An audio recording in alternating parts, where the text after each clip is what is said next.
What's up, guys? It's still whoop season, so I decided to get myself a Tinyhawk. I've been hearing so much about this guy, and I decided let me try him out, and it was not disappointing at all.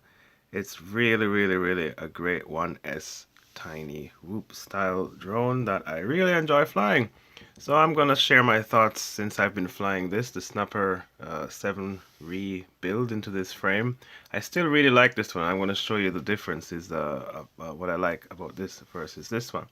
So first of all, I'm gonna talk about the reason why I didn't get a Tinyhawk earlier was I heard some reviewers talk about the VTX range was really poor and that the camera wasn't so good. I will share my thoughts with that because I have excellent, I think, range with this one, even though it's a 25 milliwatt VTX, and the camera looks very good on this guy. And this one, the VTX is okay.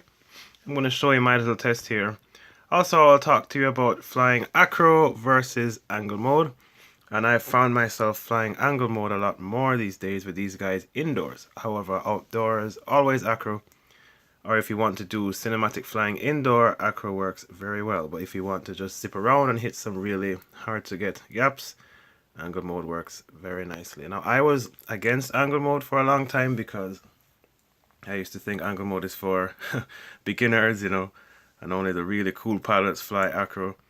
But since getting these, I started to fly angle, and I think, yeah, this really makes more sense. So if you think about how you fly angle versus acro, obviously angle mode, you move this way, the quad tilts, and it stays. You have to hold the stick that way. Whereas acro mode, you have to compensate by always going the other directions. If you turn and you overturn, then you have to go this way to turn it back the other way, or just even back off that turn just a bit. So with angle mode, you turn this way, and if you find you turn too much, you just put the stick back a little bit and it compensates. So for indoor flying in a very small area, I find that angle mode works really well. Of course, it's this like common knowledge for anybody, but the thing is, I started angle mode and then I thought it really felt weird because I'm so used to acro. But after a few flights, I found it worked really well. So these flights I'm showing you here, this was all on angle mode, and I was able to zip around and feel quite confident in this super small space that I have here. Here we have some acro. Of course, it's a lot harder. You can fly slowly, but if you go really quick, it's a bit hard. And I think because maybe I have some really steep rates. My curve is quite steep at the end, so it's softer in the middle for some smooth flying. So it doesn't really work. As for range, here I go to the furthest point, which is over this table. And here is what the Tinyhawk looks like. It's a little bit crackly, but not too bad. And here is what the Snapper 7 looks like. And seems to be a little bit better. So I'd say that the VTX on the Tinyhawk is adequate. And the thing is, the antenna for it is stuffed inside. I haven't changed anything. It's still the same configuration. So maybe if I put it outside and stuck it up, it would actually have the same reception. So here you see the camera looks better on the Snapper, and I think that's because it's a 700 TV line camera. The Tinyhawk has a 600 TV line, but there's something also about the way that it processes the light and dark. It seems like the image just looks a lot better on the Snapper. So I would like to eventually upgrade the camera on the Tinyhawk.